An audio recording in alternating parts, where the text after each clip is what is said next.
Greetings, Earthlings. I have another update from the Absurdium for you. Now, this is very interesting.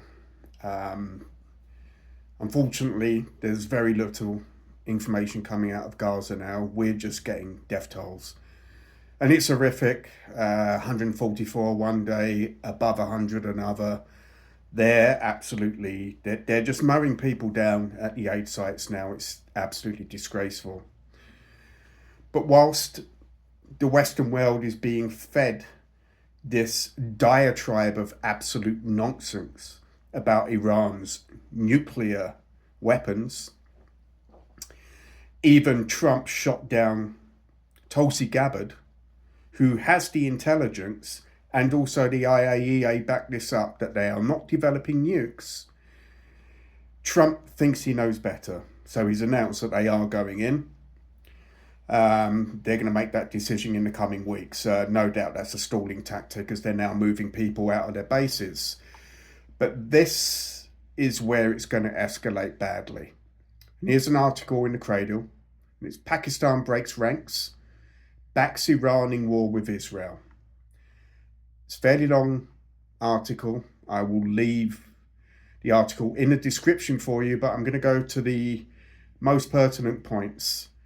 And this is troubling, deeply troubling. So, Tel Aviv's recent strikes on Iranian military and nuclear infrastructure mark a new phase in a decades-long Western strategy aimed at dismantling Muslim powers resistant to colonial domination. Iraq, Syria, Libya, all were destabilized under similar pretext. The 2001 plot conceived by the US, its European allies and Israel has entered its second phase, targeting Iran initially and Pakistan subsequently. In a 2011 interview with Channel 2, Israeli Prime Minister Benjamin Netanyahu laid bare the logic. Iran and Pakistan are the primary targets of this containment strategy. He stated blankly, these radical regimes pose a significant threat, he said, stressing the need to prevent them from acquiring nuclear capability. Well, Pakistan is already a nuclear power, and that was in response to India getting nukes. They were the first people to get nukes in that region.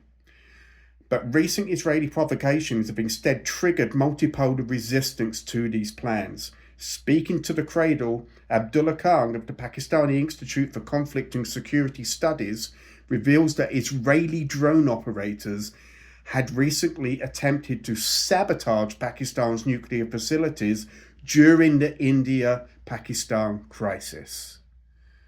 Israeli drone operators were stationed in Indian operation rooms during the recent Pakistan-India conflict, trying to target Pakistan's nuclear facilities. Now, that is illegal under international law. You don't attack nuclear facilities due to the obvious bloody reasons that it will cause fallout, radiation, and that's no joke. Like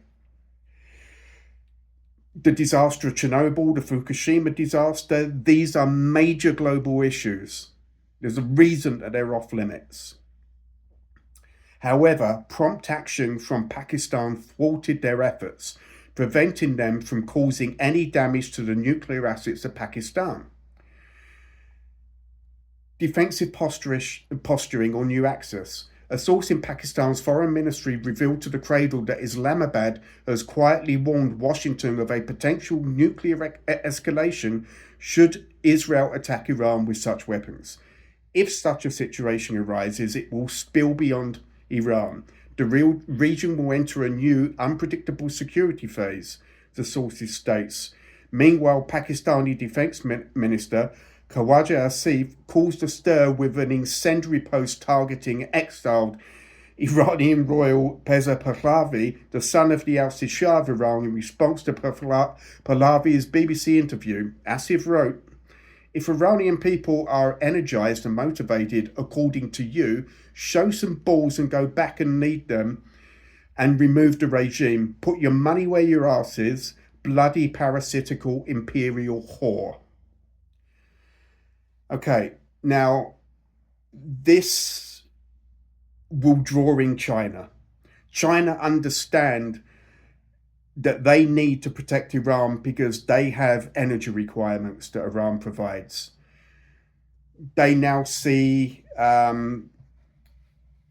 Pakistan and Iran as putting their differences aside for the benefit of the resistance against the imperial hegemon. And this was interesting because there was a back and forth border dispute between Pakistan and Iran, primarily over some Balochistan separatists. Well, it would seem that they finally got the intelligence that those are CIA-controlled assets. So the CIA is trying to destabilize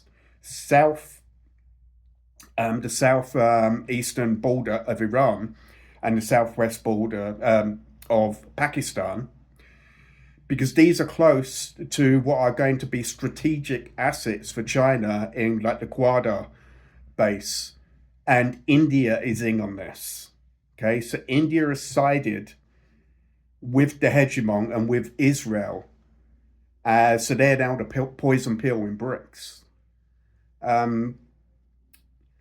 Another thing of import as well is this idea that they're going to use the MOP or Moab to penetrate the Fordo nuclear base is absolute folly. There's articles out there and interviews with Dr. Ted Postel that shows these things can only penetrate 200 feet, basically. Fordo is half a kilometre below a mountain. They can't do it with a MOP, they can't do it with Moab. They would have to drop tactical nukes, and even then they might not be able to achieve it. If they drop a tactical nuke, Pakistan will nuke Israel. So we have a serious situation arising here. Cooler heads should prevail, but they won't, because Trump is a lunatic and so is Netanyahu. So unfortunately, this really does look like we're edging towards World War III.